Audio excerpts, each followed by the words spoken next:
First question है BaCl2 plus H2SO4 equal balance होके BaSO4 plus HCl बना। सो यहाँ पे H तो 2 है, Cl भी 2 है, बट यहाँ पे H 1 है और Cl भी 1 है, मतलब कि अनबैलेंस है। तो हमें इसे पहले बैलेंस करना होगा, और बैलेंस करने के लिए हमारे पास कुछ ऑसम ट्रिक्स है। So let's try. तो सबसे पहले ये हमारा लेफ्ट हैंड साइड है और ये हमारा राइट हैंड साइड। तो हम क्या करेंगे, लेफ्ट हैंड साइड और राइट हैंड साइड लिखेंगे, बीच में लाइन खींच लो, BaCl HSO4 SO4। अब इधर भी BaCl H और SO4।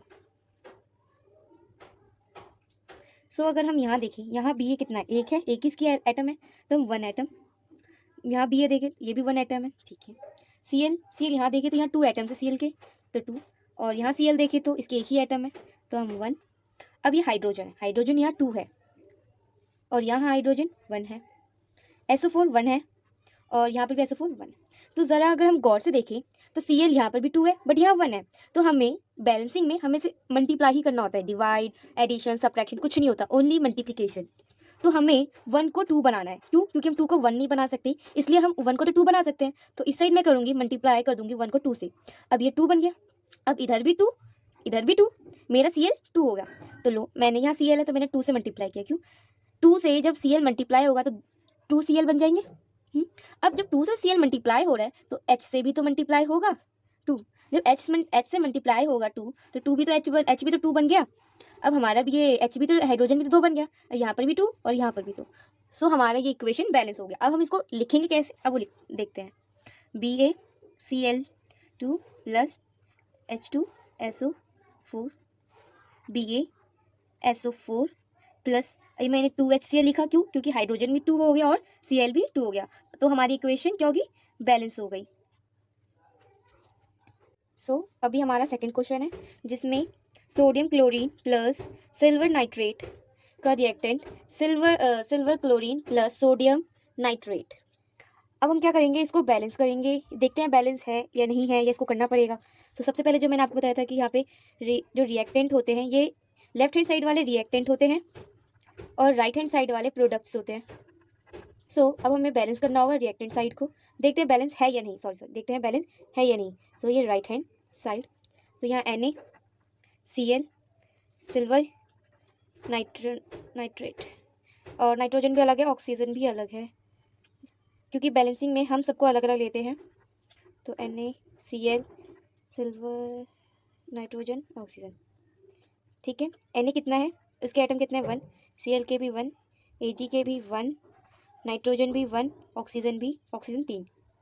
यहाँ पे सोडियम है 1, क्लोरीन है 1, सिल्वर है 1, नाइट्रोजन है 1 और ऑक्सीजन है 3। सो यहाँ पे अगर हम देखें तो सब कुछ इक्वल है एक दूसरे के, right hand side sorry left hand side equal है राइट हैंड साइड के, तो इसका मतलब ये इसके इक्वल है। तो ये है, ये तो ऑलरेडी फिर बैलेंस है, ऑलरेडी बैलेंस लिख के हम छोड़ देंगे इसे। आपको कभी ऐसे भी क्वेश्चन मिल सकते हैं कि अगर वो दे सकता है कि इसको बैलेंस करो, बट आपको देखना है ध्यान से कि ये बैलेंस है या नहीं। सो आपको इस ट्रिक से आप निकाल सकते हो कि इक्वेशन बैलेंस है या नहीं, और हमने जब निकाला तो हमें पता चला कि इक्वेशन तो ऑलरेडी बैलेंस थी ही। सो अभी हमारा थर्ड इक्वेशन है, सो हम इसको वैसे ही करेंगे जैसे sodium oxide plus hydrogen carbonate product sodium carbonate plus water. हम इसको अब बैलेंस करेंगे, तो ये बैलेंस करेंगे तो ये लेफ्ट हैंड साइड, ये राइट हैंड साइड, तो Na ऑक्सीजन हाइड्रोजन कार्बन, क्योंकि हमें बैलेंसिंग में हमेशा हमें अलग अलग तोड़ के करना होता है, तभी तो मैंने ऑक्सीजन को अलग लिया, कार्बन को अलग लिया। Na ऑक्सीजन का हाइड्रोजन कार्बन करते हैं, यहाँ Na 1 है, ऑक्सीजन यहाँ 3 है और 1, इसका ऑक्सीजन 1 एटम प्लस ऑक्सीजन का 3 एटम मिलके ऑक्सीजन 4 बना रहे हैं, 4 एटम 4, और यहाँ हाइड्रोजन के 2 और यहाँ हाइड्रोजन के 1, 2 और 1 इक्वल टू 3, तो ये 3, और कार्बन तो बेचारा एक ही है तो ये 1। अब यहाँ नाइट्रोजन 2 है, कार्बन एक ही है, हाइड्रोजन 2 है और ऑक्सीजन 3 और एक इसका आइटम ये मिला के बन गया 4।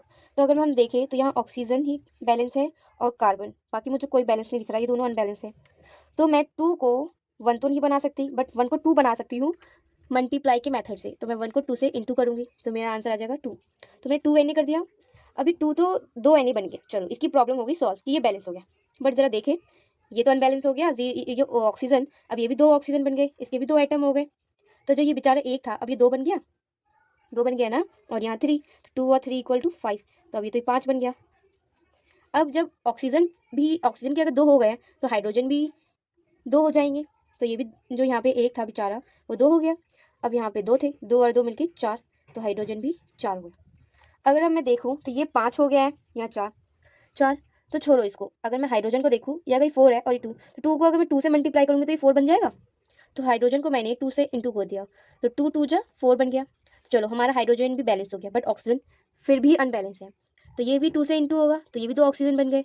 तो जो ये अकेला था अभी 2 से मल्टीप्लाई हुआ तो 2 बन गया, और यहाँ 3 O3, तो इसके भी 5 एटम बन गए ऑक्सीजन के, तो बस ये भी बैलेंस हो गया।